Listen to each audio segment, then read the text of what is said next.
News, rock legend Ozzy Osbourne dies at 76. And in sports news, England reaches Women's Euro 2025 final after dramatic comeback.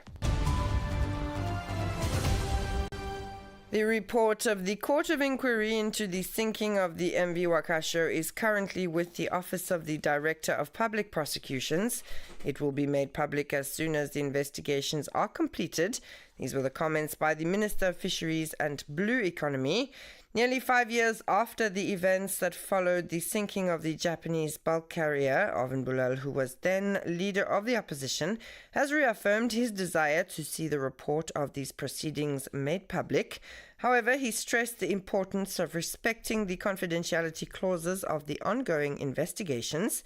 He also added that those affected by this ecological disaster have not been properly compensated. And moving to political matters, Patrick Belcourt, leader of En Avant Maurice, has responded to the opposition party's call to meet.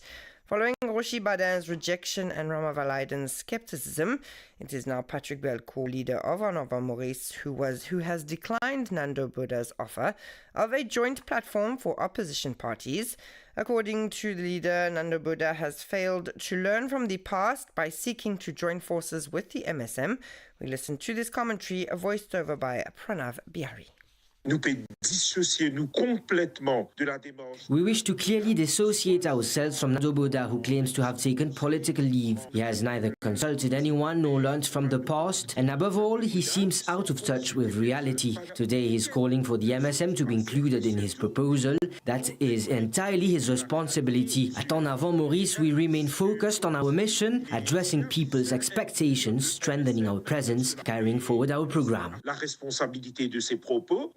And moving to Parliament, during yesterday's Prime Minister question time, several current issues were discussed in the National Assembly. Among them was the depreciation of the rupee and its effects on the cost of living, as well as security issues related to drug trafficking and the fight against cybercrime. Prime Minister Navin Ramgoolam responded to the concerns of the members of Parliament one by one. Shabniz Uzair Waidali tells us more.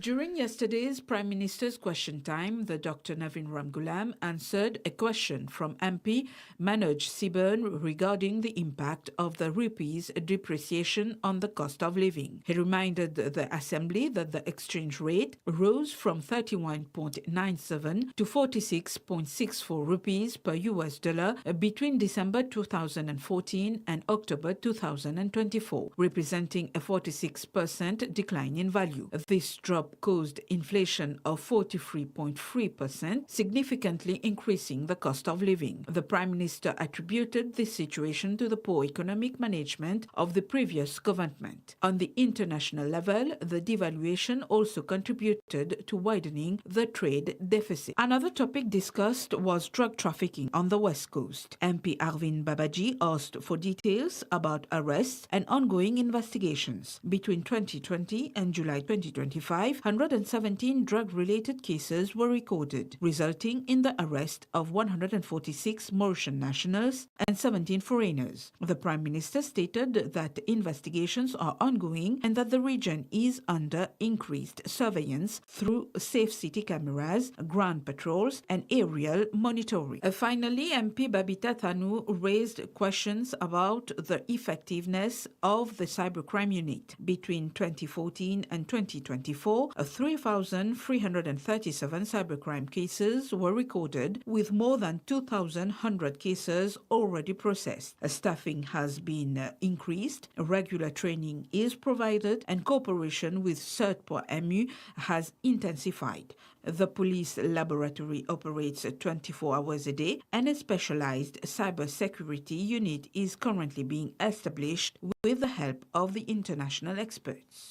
And staying with Parliament, the Criminal Appeal and Criminal Review Bill was presented and adopted as a matter of urgency in the National Assembly yesterday. This bill aims to bring greater clarity and consistency to criminal appeal procedures, which are currently scattered across several pieces of legislation. Presented by Attorney General Gavin Glover, the bill aims to simplify and standardize the judicial procedures relating to appeals and reviews in criminal cases. According to Gavin Glover, the aim is to ensure a fairer, more efficient judicial system without unnecessary delays. The new legislative framework repeals the Criminal Appeal Act and the Criminal Appeal Rules dating from 1954, while amending several related laws. The bill was passed without amendment. And in other news, cannabis estimated at 14 million rupees intercepted on board a Panamanian cargo ship. The drugs were seized on a ship that docked at the port on July 20. The vessel had been under surveillance since its arrival. A joint operation was carried out yesterday by the MRA's Customs Anti-Narcotics Section, the NCG's Maritime Intelligence Cell, the Port's Crime Intelligence Unit, and the ATSU. And it's 9:07. You're listening to RM1, where we move now to international news, where iconic rock musician Ozzy Osbourne has died at the age of 76. He is known for helping forge the sound that would become heavy metal and in the process shaped the very image of the wild rock star. With his band Black Sabbath, Ozzy made music history, influencing many artists with his unique style, which was both dark and powerful.